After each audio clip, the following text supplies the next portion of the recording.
You know, I have to laugh every time this passage comes up in the lectionary once every 3 years. Because the first time I ever preached this was also the first time I ever preached in front of a congregation, not counting a classroom, and also not counting when I preached at my home church on Lay Sunday, which even put me to sleep. But the congregation I preached this to was the congregation at Robin Run Retirement Community in Indianapolis.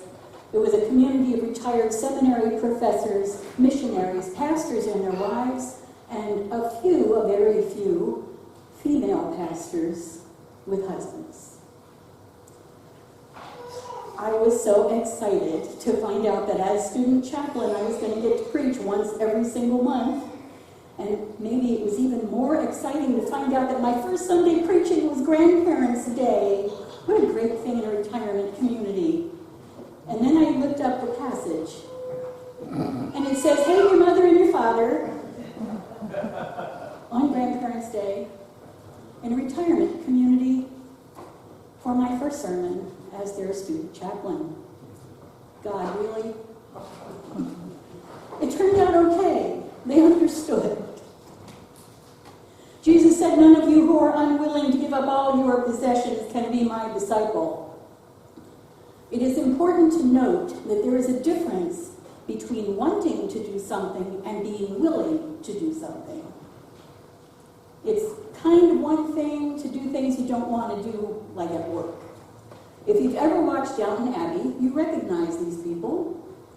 They're the servants at Downton Abbey. And they were up before dawn, cleaning the house, preparing the clothes, making the breakfast, before the family even woke up. And they stayed up until their duties were done, which in the case of the lady's maid, could be very late at night indeed if the family went out. I'm quite sure they did not want to do all the things they had to do, but they were willing to do these things in order to keep their jobs. Their job was to serve the family at Downton Abbey. Our job is to serve Christ. And because willingness is not the same as a wantingness, very often serving Christ is a matter of doing a thing even though we do not want to do it. When I first came to the realization that I had been called to the ordained ministry, that I would have to move across country to start my education, and that I would very possibly never get to go back home, I really didn't want to. God, I said, I don't want to give up my family and my friends and my home and my job and my income and all my stuff and my dog. I loved that dog. But I did, grumbling the whole time, because I was willing to follow God's call, even though I really did not want to be a minister up until about the second year of seminary. I had learned that as a follower of Christ, my job is to serve. In seminary, we studied the lives of Christian martyrs, Dietrich Bonhoeffer, Martin Luther King Jr., and Archbishop Oscar Romero. All three were assassinated or killed in some other violent way while fighting against the powers of oppression in the name of Christ. Bonhoeffer was a leader of the Christian churches in Germany who openly opposed the Nazi regime. He was executed at Flossenburg concentration camp in 1945, 2 weeks before the camp was liberated by the Americans. Romero, who has now been sainted by the Roman Catholic Church, spoke out against the government's treatment of the poor in El Salvador and was shot by a sniper while celebrating Mass in 1980. Martin Luther King, an American civil rights leader whose name we all know, was shot to death in 1968 while in Memphis for a sanitation workers' strike. There are stories told about each of these people saying how they really didn't want to do the things that they were called to do, but that they chose to do them anyway. They were willing to do whatever was needed to oppose the oppression of their people, no matter what the threats might be that faced them personally. They knew without any doubt what could happen to them. Bonhoeffer even wrote a book titled The Cost of Discipleship in 1937, which laid out just exactly how costly following Christ could be. but like the person building the tower and the king going to war, they counted the cost. They figured it out ahead of time and decided to go forward. As followers of Christ, their job was to serve in whatever way they were called. For Bonhoeffer, Romero, and King, the cost of discipleship was death. Luckily, we don't have to go to such heights. Our burden, our cross to bear is much, much lighter. There are those who speak of various things in their lives as being their cross to bear, things like chronic illness, caring for a loved one, a rebellious child, an addicted family member. These things are all sometimes described as a cross to bear.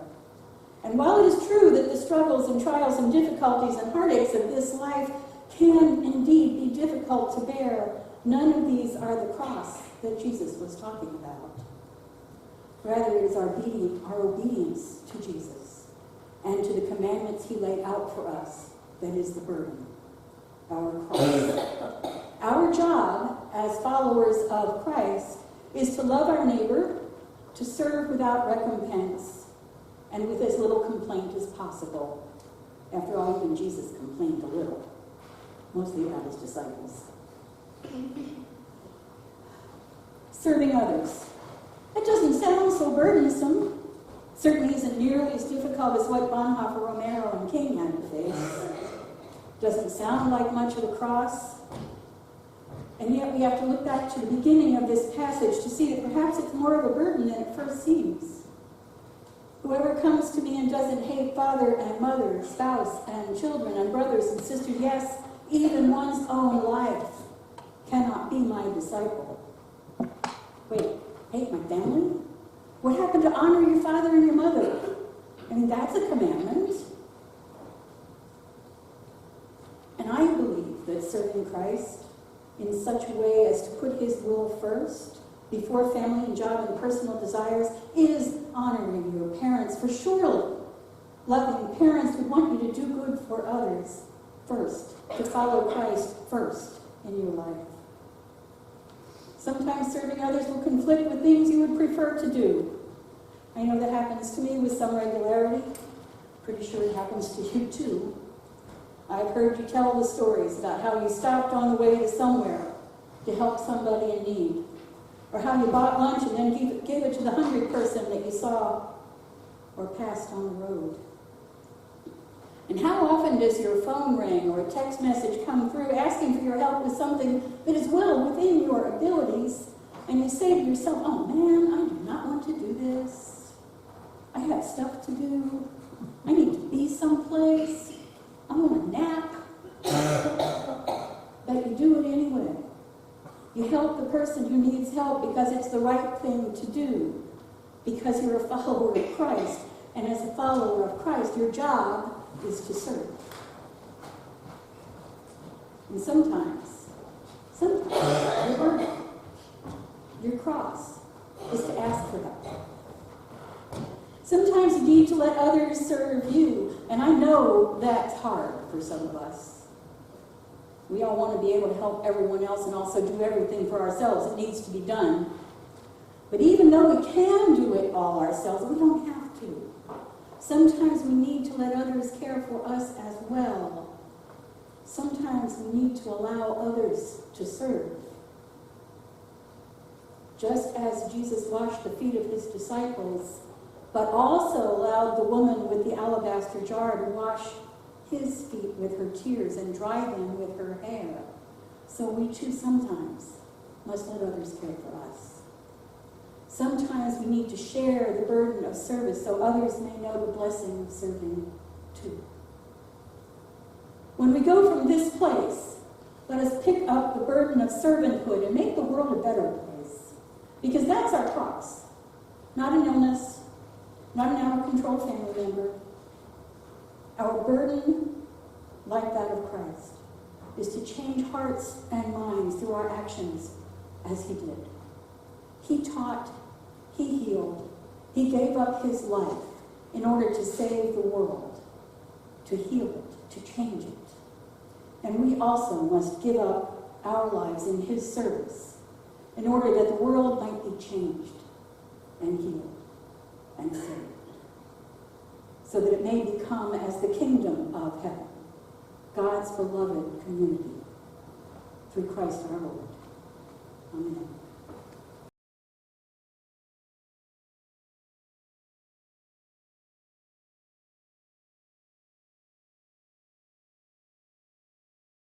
Would you stand with